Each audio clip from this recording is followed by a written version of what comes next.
और इंग्लिश में बोलेगा find the area of triangle if you have given A and B and C, then how you find the area of triangle. तो first of all you listen carefully, मैं कहना चाहता हूँ।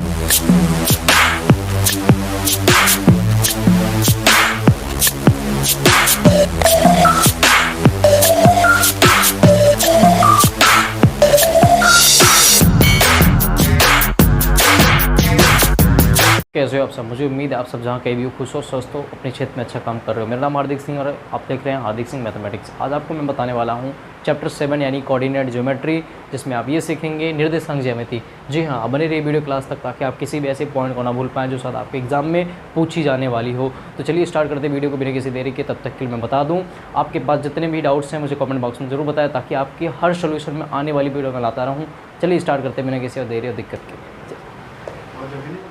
तो प्यारे बच्चों, अब मैं बताने वाला हूँ आपको चैप्टर 7 का कोऑर्डिनेट ज्योमेट्री, हिंदी मीडियम वाले निर्देशांक ज्यामिति के नाम जानेंगे और इंग्लिश मीडियम वाले कोऑर्डिनेट ज्योमेट्री नाम से। अब मैं आपको बताने वाला कुछ ऐसे पॉइंट जो बहुत इंपॉर्टेंट है, सब में important formulas and basic concept of this chapter, points to remember. कहने का मतलब है आप इनको ज़रूर लिखोगे जिससे मालूम पड़ेगा इस चैप्टर का क्या बेसिक कंसेप्ट है, क्या फार्मूला है और क्या याद रखना है। तो ये देखो, फर्स्ट है डिस्टेंस फार्मूला जिसे बोलते हैं दूरी सूत्र। सेकंड है सेक्शन फार्मूला जिसे बोलते हैं विभाजन सूत्र। तीसरा है मिड पॉइंट जिसे हम बोलते हैं हिंदी में मध्य बिंदु।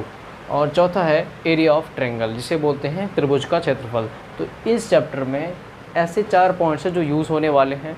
मुझे उम्मीद है आप इनको अच्छे से नोट्स करके अपने मैथमेटिक्स के फाइल में लगाओगे, जिसमें जब आपकी ज़रूरत पड़ेगी तो बस सीधा एक पेज खोला और तुरंत फार्मूला देखते ही नज़र आ गया, अच्छा ये चीज़ ऐसे था, सर ने ऐसे बताया था, अब इसे नोट कर लेना है। और एग्ज़ाम में जब जाते ही दिमाग में हिट हो जाएगा, अच्छा ये चैप्टर तो मैंने किया है, इसके अंदर 4 चीज़ें यूज़ हुई हैं। पहला डिस्टेंस फार्मूला, दूसरा सेक्शन फार्मूला, तीसरा मिड पॉइंट, चौथा एरिया ऑफ ट्रायंगल। तो ये सारे आपके लिप्स पे आ जाएंगे जब तक। तो इसीलिए कह रहा हूँ ये ज़रूरी है, आपको इस तरह से उतार लेना है, फर्स्ट सेकंड थर्ड फोर्थ। चलिए अब नेक्स्ट देखते हैं। तो बच्चों, ए और बी के बीच की दूरी ज्ञात करें और हमारे पास 2 ऐसे बिंदु हैं जिसे ए और बी से दिखाया गया है। ठीक है, आपको ऐसा भी दे सकता है a बराबर समथिंग और b बराबर समथिंग, या फिर a b ना दे करके ऐसे 2 पॉइंट दे देगा जो क्रमशः होगा, रिस्पेक्टिवली होगी। तो आपको पता होना चाहिए जब रिस्पेक्टिवली कोई बात आती है तो हम पहले वाले को a मानते हैं, दूसरे वाले को b मानते हैं। जब इतना मान लेते हैं तो इसकी बीच की दूरी, जब find the distance between a and b, English medium वाले और हिंदी मीडियम वाले a और b की दूरी ज्ञात करें, तो क्या करना है, तो df मतलब होता है डिस्टेंस फार्मूला।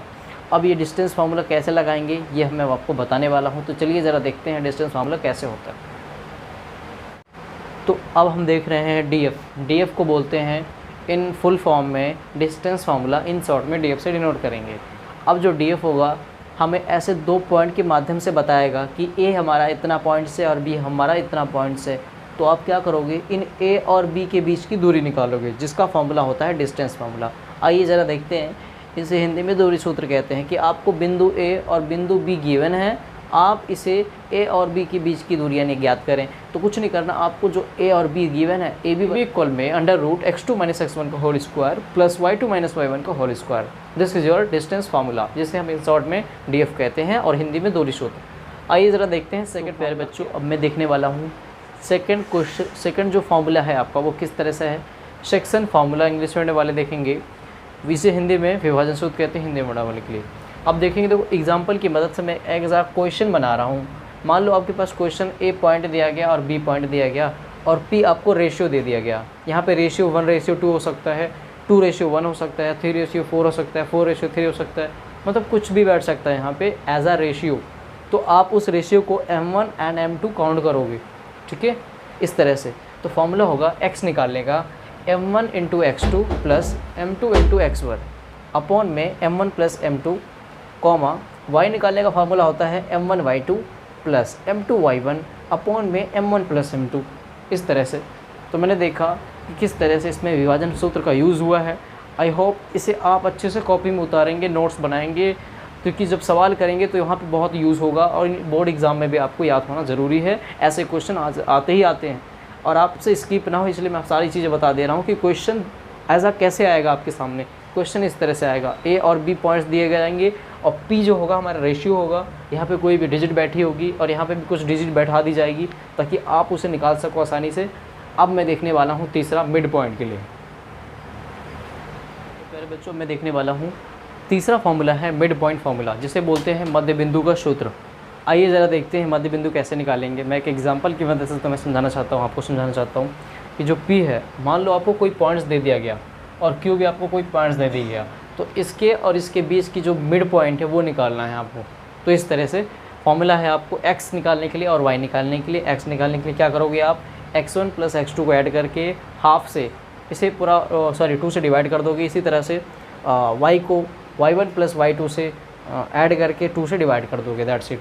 तो इस तरह से आप मध्य बिंदु का सूत्र निकाल सकते हो, मध्य बिंदु का फॉर्मूला निकाल सकते हो।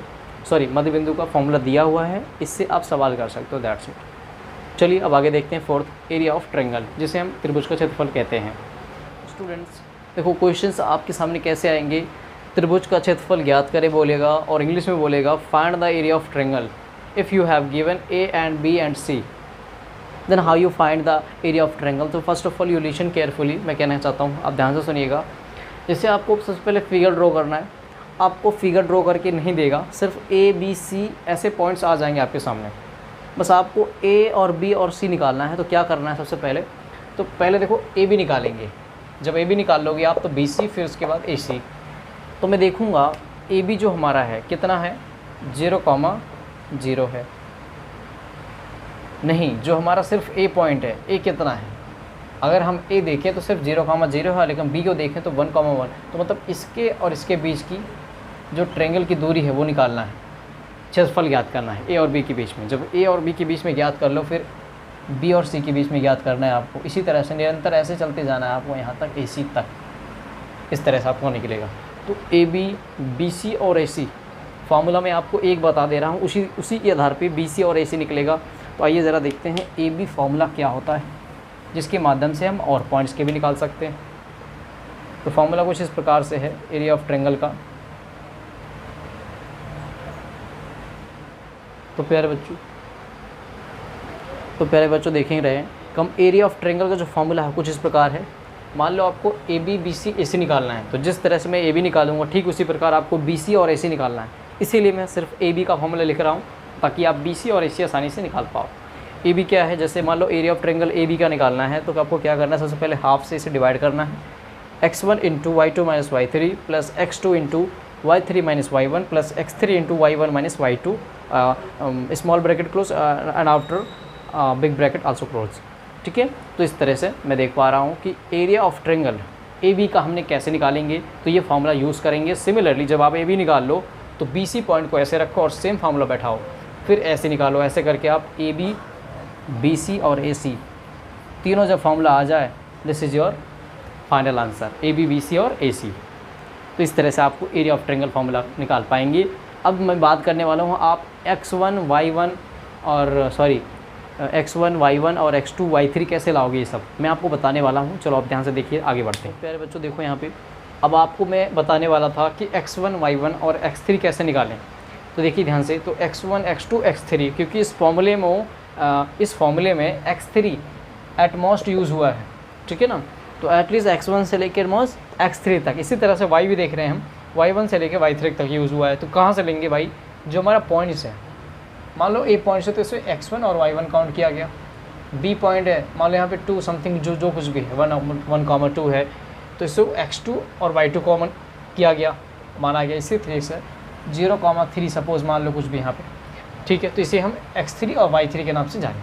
तो इस तरह से आपके सामने पॉइंट्स होंगे और जिससे आप x1 और y1 लेट करोगे, x2 और y2 लेट करोगे, x3 और y3 लेट करोगे। जैसे जैसे आपको फॉर्मूला दिया जाएगा उसी तरह से बैठा के यहाँ पे पुट कर दोगे, आपका आंसर आ गया आपके हाथ, ठीक है। तो इस तरह से सवाल बनेगा। तो इस चैप्टर में आपने ये देखा कि कोऑर्डिनेट ज्योमेट्री, जिसे हम निर्देशांक ज्यामिति कहते हैं, इसमें पूरा इंट्रोडक्शन मैंने बताया किस तरह से इस फॉर्मूले को यूज़ करना है, इस चैप्टर में कितना यूज़ होगा, कितने फॉर्मूले एटलीस्ट मोस्ट जो भी है, इस तरह से हैं। 4 ही फॉर्मूले यूज़ होंगे इस पूरे चैप्टर में, जिसका नाम था निर्देशांक ज्यामिति हिंदी में, और इंग्लिश में कोऑर्डिनेट ज्योमेट्री। तो मुझे उम्मीद है आपको वीडियो काफ़ी पसंद आई होगी। तो वीडियो पसंद आई तो दोस्तों के साथ शेयर करो और इसे लाइक करो। अभी कमेंट बहुत ज़रूरी है, कमेंट करना मत भूलना, ठीक है ना।